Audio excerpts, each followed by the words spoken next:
কম্বল আবৃত ব্যক্তি। আল্লাহর নবী সাল্লাল্লাহু আলাইহি ওয়াসাল্লাম মক্কা মুকাররমার জিন্দেগিতে কম্বল মুড়ি দিয়ে শোয়া ছিলেন। বড় আদর করে, বড় ভালোবেসে, বড় প্রেমময় শব্দে, ভালোবাসার শব্দে তার প্যারা হাবিবকে ডাকছেন, ইয়া আইয়ুহাল মুজাম্মিল, হে কম্বল মুড়ি দিয়ে শয়নকারী ব্যক্তি, হে কম্বল আবৃত ব্যক্তি, হুম, আপনি উঠুন, আল্লাইলা, রাতে উঠুন, রাতে জাগ্রত হন, ইল্লা কালিল, অল্প সময় ছাড়া বেশিরভাগ সময় আপনি জাগ্রত থাকুন। গল্প গুজবের জন্য, নামাজ পড়ার জন্য, নিসফাহু, অর্ধরাত, আবিন কুসমিনহু কালিলা, অথবা তার থেকে একটু কম, আউজিদ আলাইহি, অথবা তার থেকে একটু বেশি, ওয়ারাত্তিলিল কুরআন তারতিলা, এবং ধীরে ধীরে তারতিলের সাথে, ধীর স্থির ভাবে, সুস্থির সাথে আপনি কোরআনকে তেলাওয়াত করুন।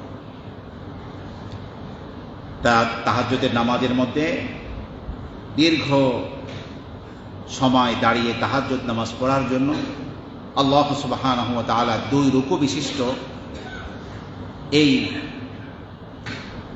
সূরা মুজাম্মিল নাজিল করলেন। আম্মা জান আয়েশা সিদ্দিকা বলেন,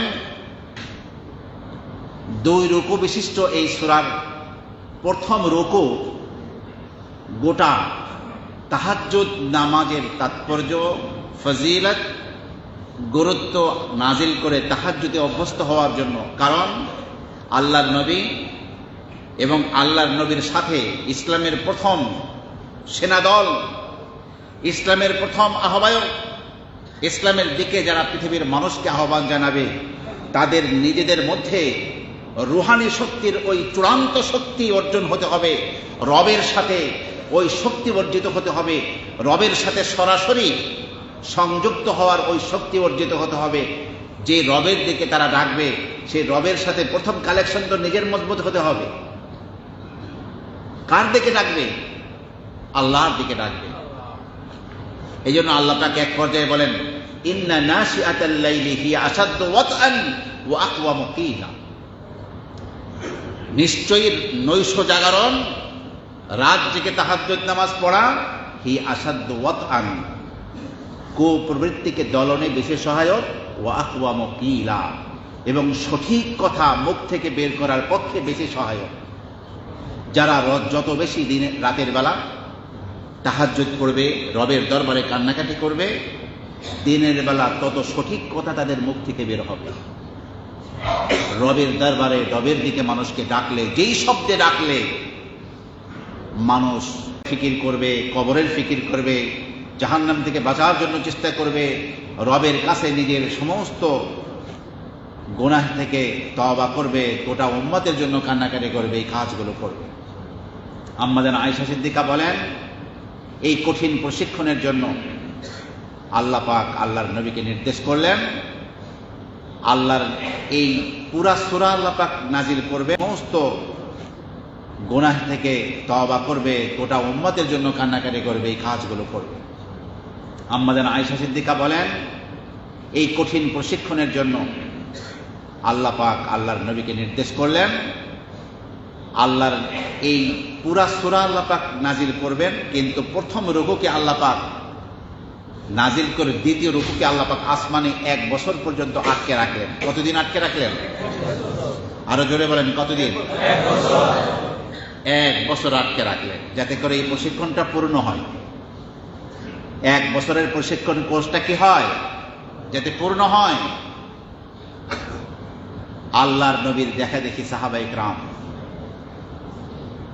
গোটা রাত জেগে নামাজ পড়তে পড়তে, হাত্তা তাওয়াররামাত কাদামাহু, আল্লাহর নবীর নিজের পা মোবারক ফুলে গেল, সাহাবায়ে কেরামের পা ফুলে গেল, কঠিন মুজাহাদার জিন্দেগি শুরু হয়ে গেল। যখন কোম নাজিল হলো, দাঁড়াও, উঠো, কম্বল ঠেলে দিয়ে খাদিজাকে ডেকে বললেন, খাদিজা রাহাবা আহাদুন নাওম, আমার ঘুমের জগৎ শেষ হয়ে গিয়েছে, আমার রব আমাকে দাঁড়াতে বলেছেন, আর সে ঘুমের যুগ আমার নাই। এই যে দাঁড়ালেন আল্লাহর নবী মৃত্যু পর্যন্ত দাঁড়িয়েই ছিলেন, কখনো ঘোড়ার পৃষ্ঠে, কখনো জায়নামাজে, কখনো যুদ্ধের ময়দানে, কখনো উম্মাদের ফিকিরে, কখনো চোখের পানিতে। গোটা জীবন রাসূল এই কষ্ট করে সাধনা করেছেন। আমার প্রিয় ভাইরা, উম্মাদকে তৈরি করেছেন। আমার প্রিয় ভাইরা, এই একটি বছরের কঠিন সাধনালব্ধ, এই পরিশ্রমলব্ধ, এই প্রশিক্ষণ শেষ হওয়ার পরে আল্লাহ সুবহানাহু ওয়া তাআলা একটি বছর পরে দ্বিতীয় রুকু নাজিল করলেন। ইন্না রাব্বাকা ইয়ালামু, আপনার রব ভালো করে জানেন, আন্নাকা তাকুমু, আপনি দাঁড়িয়ে নামাজ পড়ছেন,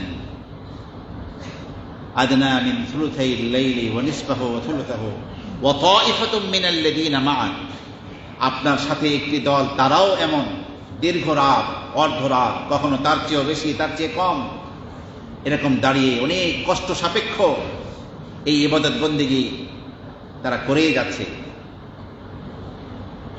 আলিমা আন সায়াকুনু মিনকুম মারদা, আল্লাহ পাক এটাও জানেন যে ভবিষ্যতে তোমরা অনেক অসুস্থ হয়ে পড়বে। কেউ কেউ ওয়া আখারুনা ইয়াদরিবুনা ফিল আরদি ইয়াবতাগুনা মিন ফাদলিল্লাহ, কেউ আল্লাহর অনুগ্রহ অনুসন্ধানে রিজিকের তালাশে দীর্ঘ সফর করবে। মানুষ দীর্ঘ সফরে রাতের বেলায় সফর করে।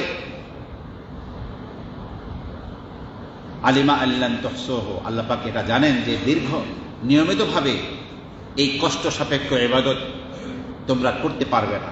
ফাতাবা আলাইকুম, আল্লাহ তোমাদের প্রতি মনোনিবেশ করেছেন। এখন আর গোটা জাত জেগে নামাজ তাহাজ্জুদ পড়া দরকার নাই।